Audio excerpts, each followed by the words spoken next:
الله نحمده ونستعينه ونستغفره ونعوذ بالله من شرور أنفسنا ومن سيئات أعمالنا من يهده الله فلا مضل له ومن يضلل فلا هادي له وأشهد أن لا إله إلا الله وحده لا شريك له وأشهد أن محمدا عبده ورسوله أما بعد فإن خير الحديث كتاب الله وخير الهدي هدي محمد صلى الله عليه وسلم وشر الأمور محدثاتها وكل محدثة بدعة وكل بدعة ضلالة وكل ضلالة في النار. أعوذ بالله من الشيطان الرجيم. بسم الله الرحمن الرحيم. ومن أحسن دينا ممن أسلم وجهه لله وهو محسن واتبع ملة إبراهيم حنيفا واتخذ الله إبراهيم خليلا. محترم بزرگوں، بھائیوں، دینی ماں اور بہنوں، ہم اور آپ مشاہدہ کرتے ہیں کہ اس دنیا میں اللہ تبارک و تعالیٰ نے ہر چیز کا جو قانون اپنے نظام کے تحت مقرر کیا ہے، ساری چیزیں اسی قانون کے مطابق چل رہی ہیں، رواں اور دواں ہیں. یہ سورج، چاند، ستارے، پیڑ پودے، انسان، حیوان، جانور، انسانوں کے علاوہ کائنات کی ہر چیز نظام کے تحت، قانون قدرت کے تحت بندھی ہوئی ہے اور اپنے اپنے کردار اور کام کو جس مقصد کے تحت رب العالمین نے انہیں وجود بخشا ہے وہ اپنا وہ مقصد پورا کر رہی ہیں. جیسے دنیا میں چیزوں کے قوانین ہیں کہ بیج ڈالا جاتا ہے، اس کی دیکھ بھال کی جاتی ہے، سینچائی کی جاتی ہے تو پودے اگتے ہیں، کھیتیاں اگتی ہیں، غلے حاصل ہوتے ہیں اور دوسرے بہت سارے کام جو قانون قدرت. ایسے ہی اللہ تبارک و تعالیٰ نے معنوی اور اخلاقی امور میں بھی اپنے قانون مقرر کر رکھے ہیں. عزت حاصل کرنے کے قوانین ہیں، ذلیل ہونے کے قوانین ہیں، سعادت یعنی خوش بختی، آپ کی قسمت، آپ کا حال اچھا ہو، اس کے لیے اللہ کے مقررہ اصول اور ضابطے ہیں. آپ بدبخت ہو جائیں، شقی بن جائیں، اس کے لیے مقررہ قانون ہے. عام الفاظ میں مختصر سے کہیں کہ دنیا اور آخرت کی کامیابی اور دنیا اور آخرت کی ناکامی، اس کے لیے قانون مقرر ہے. چنانچہ آج ہم دیکھ رہے ہیں کہ دنیا میں ہمارے سامنے بہت سے مسائل ہیں. مسلمان ہی نہیں، آج کے ماحول میں دنیا کے دوسرے انسان بھی مختلف مسائل سے، بحرانوں سے دوچار ہیں. مسلمان تو بہت ہی نازک حالات میں ہیں، جانکار لوگوں کو نیند نہیں آتی. انتہائی سنگین حالات ہیں پوری دنیا میں.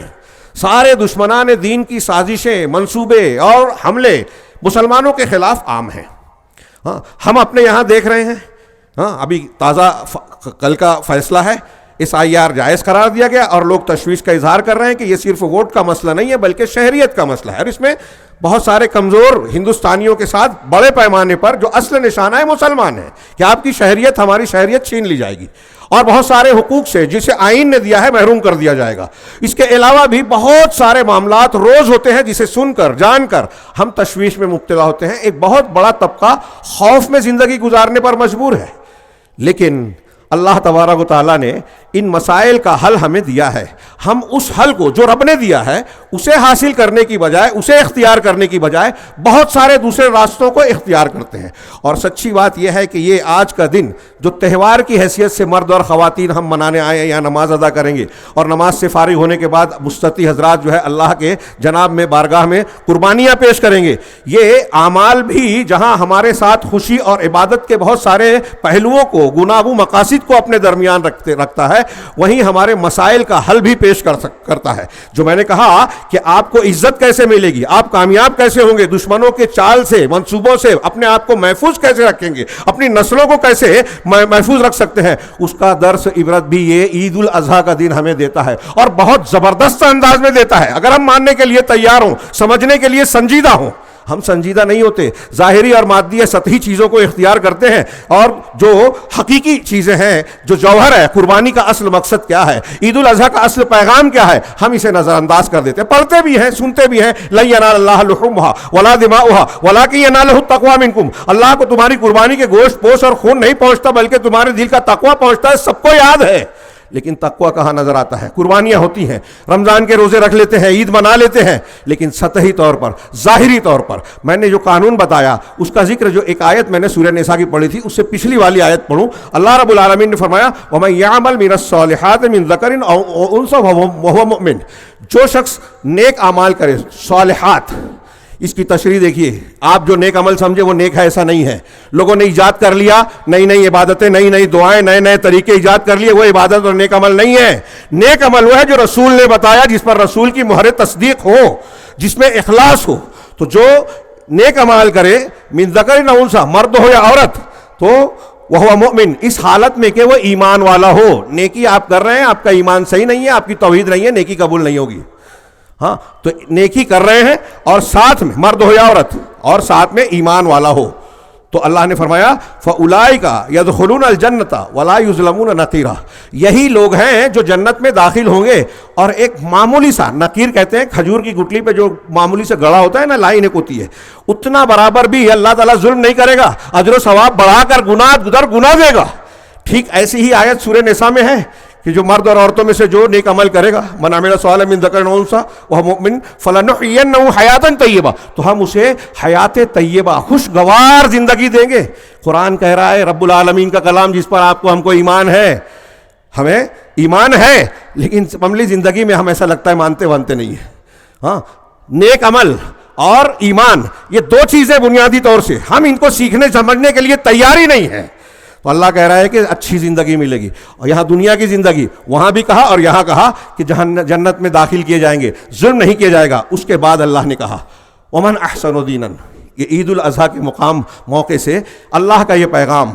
ہاں، اور آج ہمارے سامنے ہماری جان کو، مال کو، عزت و آبرو کو، ہمارے اوقاف کی زمینوں کو، مسجدوں کو، ہاں، ہماری نسلوں کو جو خطرات ہیں، فتنوں کی یلغار ہے، اس سے بچانے کا یہ مختصر سا نسخہ عید الاضحیٰ ہمیں پیغام دے رہی ہے.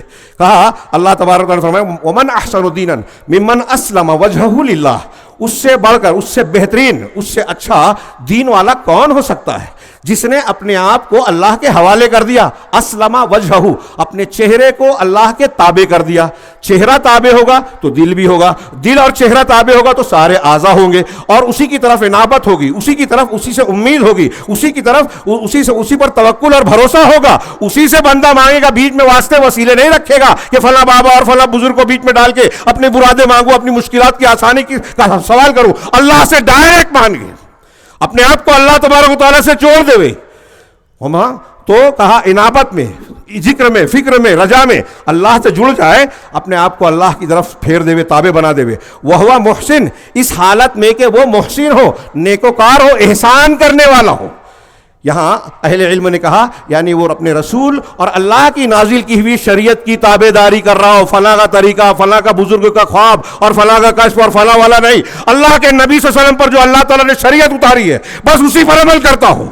اخلاص ہو، اسلم وجہہ للہ، اپنے معبود کے لیے مخلص ہو، سب چیزیں صرف عبادت کا کام صرف اسی کے لیے کرنے والا ہو، توحید ہو، اور ساتھ میں جو ہے اللہ کے رسول کی اتباع ہو، تبھی محسن ہوگا. ہاں، ایک دوسری جگہ قرآن میں سورہ لقمان میں وَمَن يُسْلِمْ وَجْهَهُ إِلَى اللَّهِ، وہاں الہ ہے، یہاں للہ ہے، وہاں الہ ہے، اس لیے وہاں ترجمہ کرتے ہیں جو اپنے آپ کو اللہ کے سپرد کر دے، وہ محسن اور وہ نیکوکار ہو. تو ان کے 3-4 معنی بیان کیے گئے. اس میں سے ایک یہ ہے کہ اللہ تبارک و تعالیٰ کے اپنے آپ کو حوالے کر دے، اس کی شریعت کا پابند ہو جائے، اس کے احکامات کو مان لے، جن چیزوں سے منع کیا ان سے رک جائے، چوری، زنا، بدکاری، کسی پر ظلم کرنا، شرک، بدعت، سب سے دور ہو جائے. وہاں یہ نہیں کہ چلو لوگ کر رہے تو میں بھی کروں گا. اللہ تبارک و تعالیٰ سے جڑے، اللہ کی شریعت کو مانے، اللہ کے حقوق کو ادا کرے، وہ اور محسن ہو یعنی بندوں کے حقوق کا بھی ادا کرنے والا ہو، کسی پر ظلم نہ کرے، کسی پر غیبت، ان کے ساتھ حسن سلوک کرے. عید الاضحیٰ کے موقع پر قربانی ہو رہی ہے تو غریبوں کو گوشت پہنچائے، خود اپنا فریج بھر کے محروم لوگوں کو محروم ہی نہ رکھے، بلکہ اپنے رشتہ داروں، پڑوسیوں، محروموں کو محروم نہ رہنے دے. اس دن ان کے اشک سوئی کرے، ان کا خیال کرے، جو طاقت اور قوت ہے اس کے مطابق غربا، مساکین اور مستحقین کی مدد کرے. وہ سارے حقوق کی ادائیگی کے ساتھ ساتھ یہ احسان بھی آ گیا اس حال میں. تو اس نے وہاں کہا سورہ لقمان میں فقد استمسک بالعروۃ الوثقی، تو اس نے مضبوط کڑا پکڑ لیا، دستہ پکڑ لیا. اہل علم نے اس کی تشریح کی کہ اس نے اللہ سے گویا معاہدہ کر لیا. اب جب اللہ سے معاہدہ کر لیا تو اللہ تعالیٰ اس کو عذاب نہیں دے گا، دنیا میں بھی اس کو ذلیل نہیں ہونے دے گا.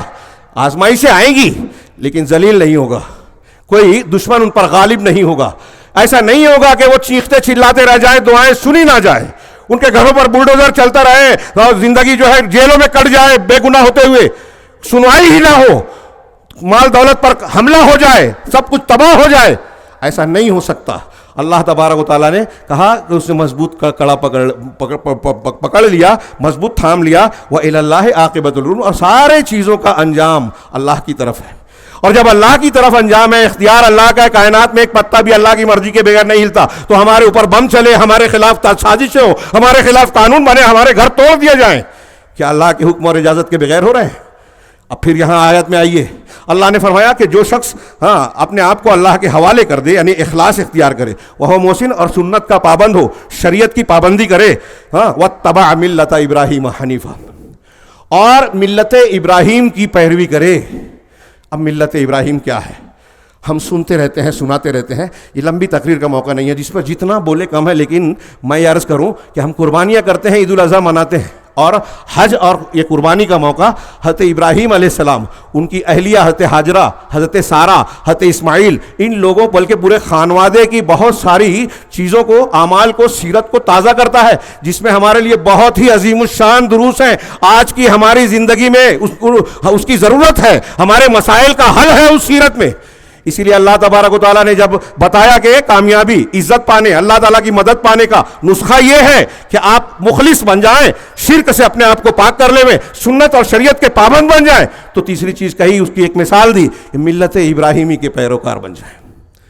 ملت ابراہیمی, ملت یعنی دین, شریعت, احکامات, اور اس کی بنیاد اور جڑ کیا ہے؟ توحید ہے. آگے اللہ نے کہا حنیفن, اللہ تبارک و تعالیٰ کے شرک سے کٹ کر اللہ کی طرف یکسو ہونے والا, کسی بھی مخلوق کی طرف لو نہ لگا کر صرف اللہ کی طرف لو لگانے والا, اسی سے مانگے, اسی پر بھروسہ کرے, اسی سے لو لگائے. وہ کیسے نہیں دے گا؟ ممکن ہی نہیں ہے. اللہ کو شرم آتی ہے کہ اپنے بندے کے اٹھے ہوئے ہاتھ کو خالی لوٹا دے. یہ حدیث میں ہے. تو اللہ تبارک و تعالیٰ نے کہا کہ اور جس نے ملت ابراہیمی کی پیروی کی, یکسو ہو کر. اب اس میں تھوڑا سا تازہ کیجئے, عید الاضحیٰ کے موقع پر ہم جب قربانی کریں, ہم جب نماز پڑھ رہے ہیں, آج ہمارے سامنے جو مسائل ہیں آپ غور کیجئے. ابراہیم علیہ السلام مشرک خاندان میں آنکھ کھولتے ہیں, اپنی عقل شعور کو استعمال کیا. قرآن نے کہا, مشاہدت کروایا اللہ نے. باپ مشرک, سماج مشرک, باپ بدھ گر ہے, لیکن توحید کو اختیار کیا, کبھی شرک نہیں کیا. ما کان من المشرکین ولم یکن, قرآن بار بار کہتا ہے کہ مشرک نہیں تھے, کبھی نہیں تھے, شرک نہیں کیا, اپنی عقل کا استعمال کیا. یہ لوگ سورج چاند ستارے کو پوچھتے ہیں, بتوں کو پوچھتے ہیں, ان کے اندر کیا طاقت ہے؟ نہ یہ سن سکتے ہیں, نہ دیکھ سکتے ہیں, یہ تو خود نکل رہے ہیں, ڈوب رہے ہیں, یہ کوئی کام نہیں آ سکتے, تو یہ معبود کیسے ہو سکتے ہیں؟ تو خود کسی کے پابند ہیں. تو جس نے ان کو بنایا, ان کو چلا رہا ہے, وہ ہے اصلی عبادت کے لائق رب اور معبود. یعنی اگر ایک آدمی عقل کا استعمال بھی کرے تو حق کو پا سکتا ہے. باپ دادا کی تقلید سے چلے گا نہیں. اگر باپ دادا کی تقلید اور اکثریت دلیل ہوتی تو حضرت ابراہیم علیہ السلام حاضر اور اپنی قوم کے دین پر ہوتے. ان کو سمجھایا, باپ کو توحید, باپ کو سمجھایا, گھر سے نکال دیا. قوم کو سمجھایا, قوم نے نہیں مانا, نفرت کی, آخر میں توڑ دیا بتوں کو. نمرود سے مناظرہ کیا, ان سے مناظرہ کیا, جلانے کی کوشش کی. حضرت ابراہیم کو جلانے کے لیے جب آگ میں ڈالا گیا, اللہ نے بچا لیا. واقعہ ہم جانتے ہیں, قرآن کہتا ہے یا نار کونی بردم وسلاما علی ابراہیم. چھوٹا موٹا معاملہ نہیں ہے, کس سے کہانی نہیں ہے, واقعہ درس عبرت ہے ہمارے لیے کہ اے آگ ابراہیم پر ٹھنڈی اور سلامتی والی بن جا. آج ہمارے خلاف کتنی آگیں جلائی جا رہی ہیں. ابراہیم علیہ السلام کے پاس کون سی سیاسی پاور تھی, کون سی طاقت تھی, کون سا گروپ تھا, کیا مادی صلاحیت تھی؟ وقت کا بادشاہ, وقت کی قوم پوری کے پوری مخالف اکیلا ابراہیم. جب ان کو ڈالا جانے لگا, اس سے پہلے پوچھا گیا تو کہا حسبنا اللہ و نعم الوکیل, اللہ ہمارے لیے کافی ہے اور وہ بہترین کارساز ہے. ہم اور آپ یہ کہہ رہے ہیں کہ اللہ ہمارے لیے کافی ہے, ہم تو اس کے در پر جھانک رہے ہیں, امیدیں کر رہے ہیں. اللہ تبارک و تعالیٰ سے تعلق کٹا ہوا ہے, توحید اور شرک معلوم ہی نہیں ہے ہمیں. ملت ابراہیمی کیا ہے پتہ ہی نہیں ہے. بولتے ضرور ہیں, مولانا جو بولتے ہیں ہم کو بہت مرتبہ سنا ہے. یہاں بیٹھے ہوئے بہت سارے لوگوں کو کہوں گا, میں تو کہتا ہوں دنیا میں 2/3 سے زیادہ مسلمان توحید سمجھتے ہی نہیں ہیں, ایمان جانتے ہی نہیں ہیں, اس لیے ان کا ایمان صحیح نہیں ہے. ملت ابراہیمی کیا اب بھی موقع نہیں آیا کہ عید الاضحیٰ کے موقع پر ہم ملت ابراہیمی کو سمجھنے کا عہد کریں, عزم کریں کہ توحید سیکھیں گے, شرک جانیں گے, تاکہ اپنے کو اپنے بچوں کو بچائیں. جو شرک پرور گیا کبھی جہنم سے نہیں نکلے گا. چھوٹی موٹی بات نہیں ہے. حضرت ابراہیم نے توحید کو اختیار کیا, شرک کو ترک کیا, اپنے باپ کو چھوڑا, باپ کے دین کو چھوڑا, ان سے برات کا اظہار کیا. کون سے برات کا اظہار کیا؟ آگ میں ڈالا گیا، اللہ نے جان بچائی. ہاں پھر ہجرت کی اللہ کے حکم سے، گھر بار چھوڑا. ہم بستر نہیں چھوڑ پاتے، یہ بھی چھوٹا موٹا معاملہ نہیں ہے. ہجرت کی، پھر اس کے بعد راستے میں کیا واقعہ پیش آیا کہ ایک حاکم علاقے کا، وہ آپ کی بیوی حضرت سارہ پر بری نظر سے، برے ارادے سے آگے بڑھتا ہے. حدیث میں بخاری مسلم کی اوخیزہ، ہاں اسے اللہ نے پکڑ لیا گیا. شارحین نے الگ الگ لکھا، اس میں لکھا کہ اس کو ایک قسم کے مرغی کے جیسا دورہ پڑا، یہاں تک کہ وہ اپنا پیر زمین پر پٹکنے لگا. اس نے اشارے سے درخواست کی کہ دعا کر دو، میں اب تمہارے ساتھ ایسا نہیں کروں. ٹھیک ہو گیا. دعا کرنے پر، حضرت سارہ کی دعا کرنے پر، دیکھیے کیسی مومنہ خاتون تھی. عورتوں کے لیے دیکھیے کیا عبرت ہے. مومنہ تھی، اکیلے تھے وہاں بھی حضرت ابراہیم اور حضرت ابراہیم کی اہلیہ بیوی. عزت پر ہاتھ ڈالنا چاہ رہا ہے کون؟ وقت کا حاکم، علاقے کا سارا خود مختار انسان. کوئی طاقت نہیں ہے، کوئی ذریعہ نہیں ہے دنیاوی اعتبار سے. اللہ نے بچایا. دوبارہ پھر اس نے کوشش کی، پھر جو ہے اس کو پکڑ لیا گیا اور زمین پر لوٹنے لگا. پھر دعا کی درخواست کی، اور دوسری مرتبہ جب ٹھیک ہوا تو اپنے لوگوں کو بلا کہا کہ تم نے انسان کو نہیں کوئی اور مخلوق کو بلائے. پھر معافی مانگتے ہوئے حضرت ہاجرہ کو خدمت کے طور پر، خادمہ کے طور پر دیا، جس سے حضرت ابراہیم نے شادی کی اور جس سے حضرت اسماعیل پیدا ہوئے. یہاں میں عرض کرنا چاہتا ہوں، ملت ابراہیمی، حضرت ابراہیم کی ملت کے سامنے رکھیے کہ اس پہ چلیں گے تو اللہ عزت بچائے گا. اللہ نے عزت بچائی نا حضرت ابراہیم کی بیوی کی. ہاں عزت بچائی، کیوں بچائی، کیسے بچائی؟ ملت ابراہیمی کا سبق ہے کہ آپ یہ ملت پر کوئی اختیار کر لیجیے اپنی زندگی میں. آپ کی طرف کوئی طاقتور ہاتھ بڑھائے گا، اللہ تبارک و تعالیٰ اس کے ہاتھ کو روک دے گا، کاٹ دے گا، بے بس کر دے گا. حضرت ابراہیم علیہ السلام بوڑھے ہو گئے. ہمیں کیا چاہیے؟ کوئی اولاد کا سکھ چاہتا ہے. بوڑھے ہو گئے، دعا مانگی، رب حبلی من الصالحین. حضرت ابراہیم اللہ سے مانگ رہے ہیں کہ نیک اولاد دے. ملت ابراہیمی ہے. ابراہیم علیہ السلام امام الانبیاء ہے، ابو الانبیاء ہے، امام الحنفاء ہے. دنیا کا کوئی ولی آپ کے پیروں کی دھول کو نہیں پہنچ سکتا. رسول اللہ صلی اللہ علیہ وسلم کے بعد انبیاء میں بھی سب سے اونچا مقام ہے. لیکن اولاد اللہ سے مانگ رہے ہیں. ہمارے یہاں لوگ پیروں فقیروں قبروں سے جا کے اولاد مانگتے ہیں. کون پڑھتا ہے حضرت ابراہیم کی زندگی، ملت ابراہیمی؟ جتنے لوگ یہ کام کرتے ہیں حضرت ابراہیم کو نہیں مانتے، اس واقعے کو نہیں مانتے کہ حضرت ابراہیم خود اولاد اللہ سے مانگ رہے ہیں، رب حبلی من الصالحین. اور 80 سال کی عمر میں ہو جاتے ہیں، اس کے بعد آپ کو اولاد ہوتی ہے بڑھاپے میں. ہاں فلما کیا ہے فبشرناہ بغلام حلیم فلما بلغ معہ السعی. جب ان کے ساتھ دوڑ دھوپ کرنے کے لائق ہو گیا، اس عمر میں بچے سے زیادہ محبت ہوتی ہے، تو اللہ نے حکم دیا کہ ذبح کر دو. بات لمبی ہو جائے گی، میں شارٹ کرتا ہوں. مقصود بتانا یہ ہے ہمارے مسئلے کا حل کیسے ہے ان چیزوں میں. تو حضرت ابراہیم نے جب چھری چلائی، باپ، وہ منظر کیسا تھا؟ عید الاضحیٰ کے موقع پر قربانی اسی سنت کی یاد تازہ کرتی ہے اللہ نے جس کو مشروع کیا امت محمدیہ کے لیے. ہاں اللہ تبارک و تعالیٰ نے کہا کہ حضرت ابراہیم باپ جو ہے کاٹنے کے لیے، ذبح کرنے کے لیے، بیٹا ذبح ہونے کے لیے تیار. آزر نے ابراہیم کی دعوت کو نہ مان کر گھر سے نکال دیا. باپ کو چھوڑ دیا اللہ نے، ابراہیم علیہ السلام نے. اللہ تبارک و تعالیٰ نے مشرک گھرانے اور وطن کو چھوڑنے پر اولاد کیسی دی؟ انبیاء کی اولاد دے دی، ابراہیم، اسماعیل، اسحاق. باپ نے دعوت نہیں مانی. اسماعیل علیہ السلام سے کہہ رہے ہیں کہ اللہ نے مجھ کو حکم دیا ہے، میں نے خواب میں دیکھا ہے کہ تیری گردن ذبح کر رہا ہوں. یا تو کیا جواب دیا؟ یا ابت افعل ما تؤمر. جو حکم دیا اللہ نے آپ کو دیا ہے، جو حکم دیا گیا اسے کر گزریے. بیٹا کٹنے کے لیے تیار. قرآن میں سورہ صافات میں وہ منظر کشی کی ہے، میں تفصیل میں نہیں جاتا. لٹا دیا، چھری چلانے لگے، آواز آئی، یا ابراہیم قد صدقت الرؤیا، اے ابراہیم تو نے خواب کو سچ کر دکھایا. ہاں اور ان کذالک نجزی المحسنین ان ھذا لہو البلاء المبین وفدیناہ بذبح عظیم. یہ بہت بڑا امتحان تھا اور ہم نے ایک عظیم ذبیحہ ان کو تحفے میں دیا، جنت کا مینڈا لا کر دے دیا جبریل علیہ السلام نے کہ اسماعیل کو مت کاٹو، اسے ذبح کرو، اور اسی کو پوری امت کے لیے، ہمارے لیے مشروع قرار دے دیے کہ آج کے دن ہم اس سنت کو تازہ کرتے ہیں. حضرت ابراہیم کی وہ سنت جب تازہ کر رہے ہیں تو ابراہیم کی ملت کو چھوڑ کر تازہ کر رہے ہیں، تو یہ صرف سطحی ہوا، ظاہری عمل ہوا. ابراہیم علیہ السلام کی ملت، ابراہیم علیہ السلام کا وہ جذبہ جس کی بنیاد پر اللہ تبارک و تعالیٰ نے ان کو حکم دیا اور بیٹے کی گردن پر چھری چلا دی. قربانی کا کیسا جذبہ ہے! یہ اللہ سے محبت ملت ابراہیمی کا سب سے بنیادی سبق ہے. اللہ نے آگے کہا واتخذ اللہ ابراہیم خلیلا. اللہ نے ابراہیم کو خلیل، دوست بنا لیا. خلت محبت کا سب سے اونچا درجہ ہے.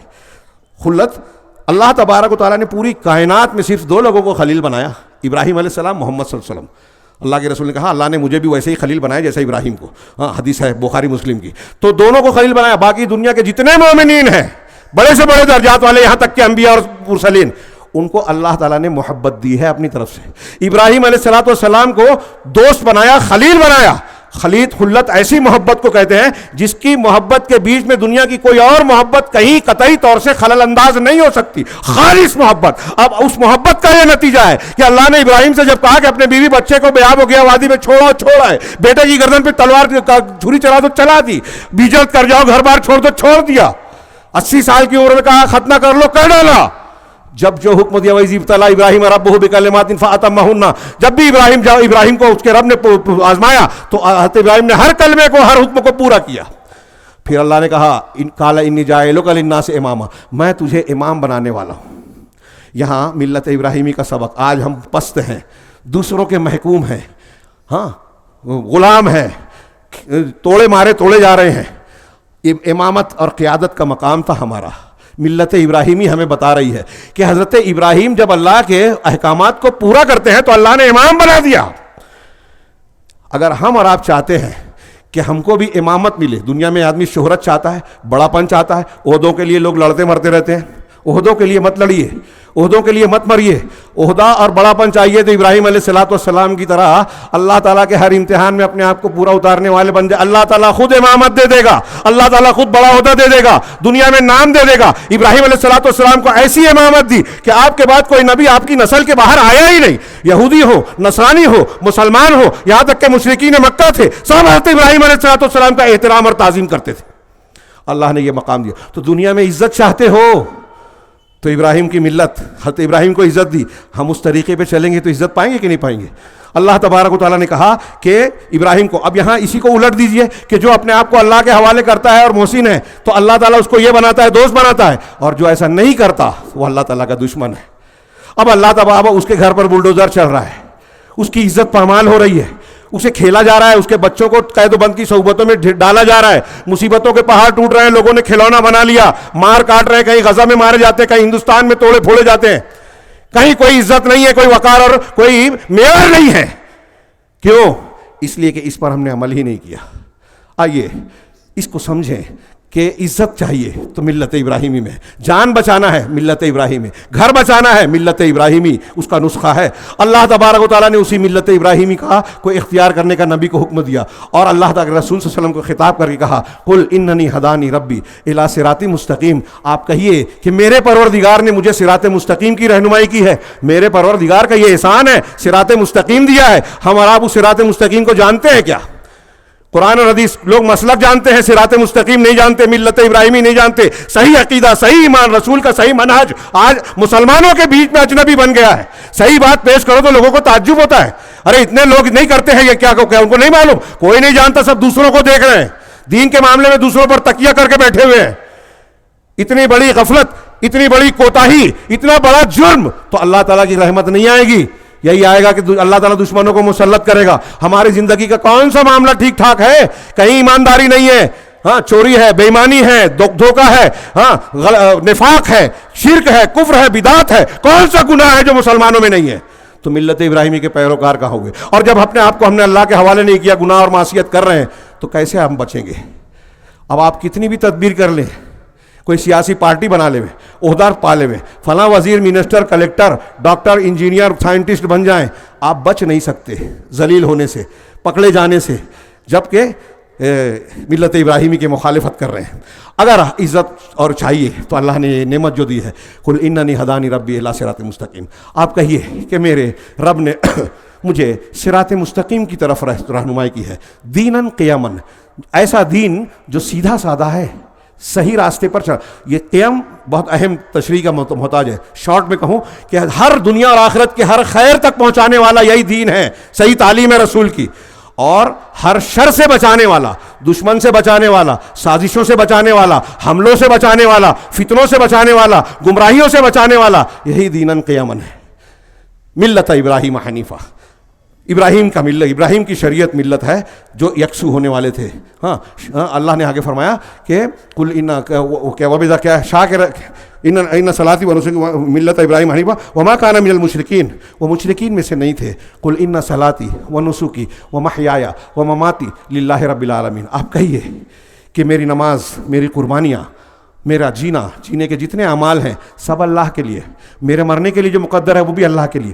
اگر ہم اپنے اندر اللہ کے لیے والا جذبہ یعنی اخلاص پیدا کر لیں تو ہمارا پیشاب پاخانہ کرنا، کھانا پکانا، کھانا کھانا، دنیا کا کوئی بھی کام کریں اللہ کے مرضی اور شریعت کی پابندی کرتے ہوئے کریں گے، سب عبادت ہے۔ لا شریک لہ، اس کا کوئی شریک نہیں۔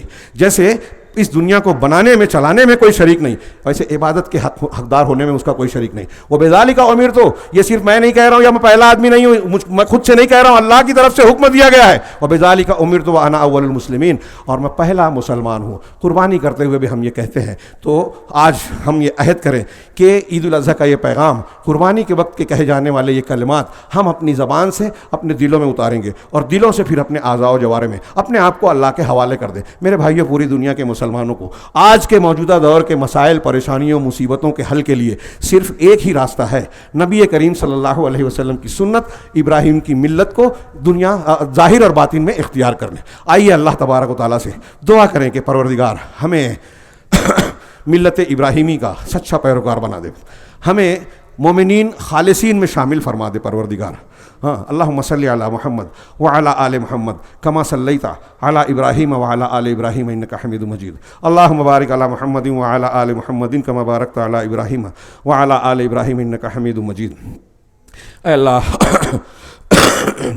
ہمارے یہاں حاضر ہونے کو جو مرد اور خواتین حاضر ہوئے ہیں انہیں اسے قبول فرما، ہماری نیتوں کو درست کر دے، ہمیں ہر عبادت، ہر کام میں اخلاص والا بنا دے، سچا مومن بنا دے، ملت ابراہیمی کا پیروکار بنا دے، اپنے نبی جناب محمد رسول اللہ صلی اللہ علیہ وسلم پر ایمان لانے والا، اتباع کرنے والا اور ان سے ویسی محبت کرنے والا جس میں خالص اتباع ہو، جیسی تو نے محبت کرنے کا حکم دیا ہے، اپنی طاقت اور قوت کے مطابق ہمیں ویسی ہی محبت کرنے والا بنا دے۔ اور پھر اس محبت اور اس عمل کی برکت سے پروردگار تو ہمیں، ہماری ماؤں بہنوں کو، ہمارے بوڑھوں کو، ہمارے جوانوں کو ہر قسم کے دنیا کے فتنوں سے، پریشانیوں سے، منصوبوں، مخالفانہ منصوبوں سے اور دشمنوں کے حملے سے، ان کے یلغاروں سے اللہ تعالیٰ محفوظ رکھ۔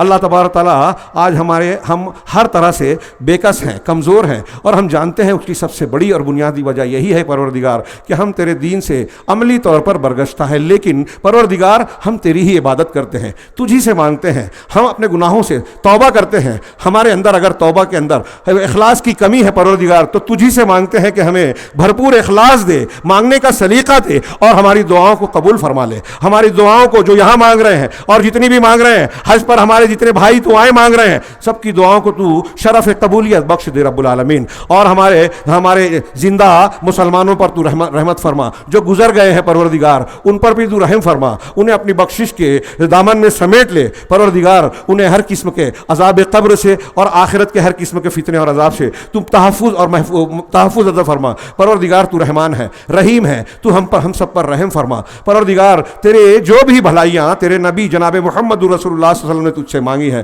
پروردگار، وہ ساری بھلائیاں ہم تجھ سے مانگتے ہیں، ہم اسے جانتے ہو یا نہ جانتے ہو، تو جانتا ہے، ہم سے بہتر جانتا ہے ہمیں کن چیزوں کی ضرورت ہے پروردگار، وہ ساری چیزیں جس کی ہمیں ضرورت ہے ہماری عزت کے لیے، ہمارے تحفظ کے لیے، ہمارے نوجوانوں کی نسل کے لیے، ہمارے گھروں کی برکت کے لیے، اے اللہ تو وہ ساری خیر اور بھلائیاں دے دے، ہم پر اپنی برکتوں، رحمتوں، اپنے رزق اور فضل کے معاملے کو کشادہ فرما دے پروردگار۔ جتنے بھی شرور، فتنے جن سے تیرے نبی جناب محمد رسول اللہ صلی اللہ علیہ وسلم نے پناہ طلب کی تھی پروردگار، ہم ان سارے فتنوں اور پریشانیوں سے تیری پناہ میں آتے ہیں پروردگار، ہم تجھ سے جنت مانگتے ہیں اور جنت کی طرف لے جانے والے سارے اقوال اور افعال جو ہماری طاقت اور قوت میں ہے پروردگار، اس کی بھی ہمیں توفیق دے دے تاکہ ہم آسانی سے جنت کی منزل تک پہنچنے کے لائق ہو جائیں، تیرے جناب میں اس کے حقدار قرار دے دیا جائے پروردگار۔ ہم تجھ سے جہنم سے پناہ طلب کرتے ہیں اور وہ سارے اقوال اور افعال جو جہنم تک پہنچانے والے ہیں پروردگار، اس سے بھی ہمیں دور رکھ، ہمیں محفوظ رکھ پروردگار۔ تیرے نبی صلی اللہ علیہ وسلم نے جو چیزیں مانگی ہے وہ ساری دے، اور تیرا جو بھی فیصلہ ہو پروردگار وہ سارے فیصلے ہمارے حق میں خیر کی شکل میں بنا دے۔ اللہم انا نسألک من الخیر کلہ عاجلہ و آجلہ ما علمنا منہ وما لم نعلم ونعوذ بک من الشر کلہ عاجلہ و آجلہ عاجله وآجله ما نعلم وما لا نعلم. اللهم إنا نسألك ما سألك عبدك ونبيك ونعوذ بك من شر ما عاذ به عبدك ونبيك. اللهم إنا نسألك الجنة وما قرب إليها من قول أو عمل ونعوذ بك من النار وما قرب إليها من قول وعمل. اللهم اقسم لنا خشيتك التي يحول بيننا وبين معاصيك ومن طاعتك ما تبلغنا إلى جنتك ومن اليقين ما تهون به علينا مصائب الدنيا ومتعنا بأسماعنا وأبصارنا وقوتنا واجعله الوارث منا واجعل ثأرنا على من ظلمنا وانصرنا على من عادانا ولا تجعل مصيبتنا في ديننا ولا تجعل الدنيا أكبر همنا ولا مبلغ علمنا ولا تسلط علينا من لا يرحمنا اللهم إنا نسألك العفو والعافية في الدنيا والآخرة. اللهم إنا نسألك العفو والعافية في الدنيا والآخرة. اللهم إنا نسألك العفو والعافية في الدنيا والآخرة. اللهم إنا نسألك الهدى والتقى والعفاف والغنى. يا حي يا قيوم برحمتك نستغيث. يا حي يا قيوم برحمتك نستغيث. اللهم أصلح لنا ديننا الذي هو عصمة أمرنا وأصلح لنا دنيانا التي فيها معاشنا وأصلح لنا آخرتنا التي فيها معادنا واجعل الحياة زيادة لنا في كل خير واجعل الموت راحة لنا من كل شر.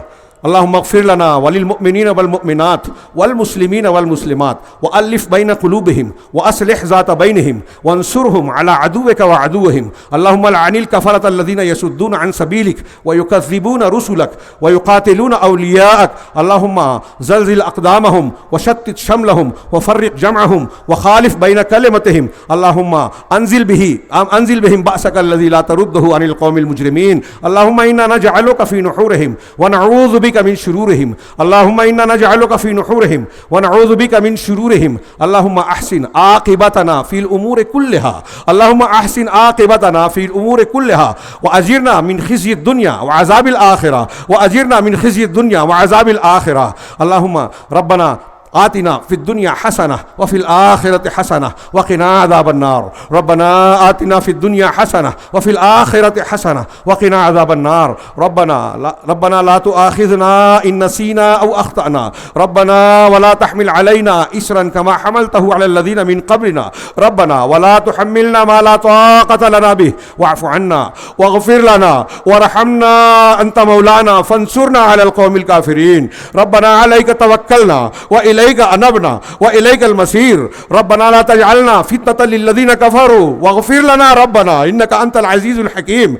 ربنا لا تزغ قلوبنا بعد إذ هديتنا وهب لنا من لدنك رحمة إنك أنت الوهاب. ربنا لا تزغ قلوبنا بعد إذ هديتنا وهب لنا من لدنك رحمة إنك أنت الوهاب. ربنا إننا سمعنا مناديا ينادي للإيمان أن آمنوا بربكم فآمنا. ربنا فاغفر لنا ذنوبنا وكفر عنا سيئاتنا وتوفنا مع الأبرار. ربنا وآتنا ما وعدتنا على رسلك ولا تخزنا يوم القيامة إنك لا تخلف الميعاد. ربنا ظلمنا أنفسنا وإن لم تغفر لنا وترحمنا لنكونن من الخاسرين. ربنا اغفر لنا ولوالدينا. ربنا اغفر لنا ولوالدينا. ربنا اغفر لنا ولوالدينا واغفر لجميع المؤمنين والمؤمنات يوم يقوم الحساب. ربنا اغفر لنا ولإخواننا الذين سبقونا بالإيمان ولا تجعل في قلوبنا غلا للذين آمنوا. ربنا إنك رؤوف رحيم. ربنا هب لنا من أزواجنا وذرياتنا قرة أعين واجعلنا للمتقين إماما. اللهم انصر الإسلام والمسلمين في كل مكان. اللهم انصر الإسلام والمسلمين في كل مكان. اللهم انصر الإسلام والمسلمين في جميع البلاد. ربنا تقبل منا إنك أنت السميع العليم وتب علينا إنك أنت التواب الرحيم. وصلى الله تعالى على خير خلقه محمد وآله وصحبه أجمعين برحمتك يا أرحم الراحمين.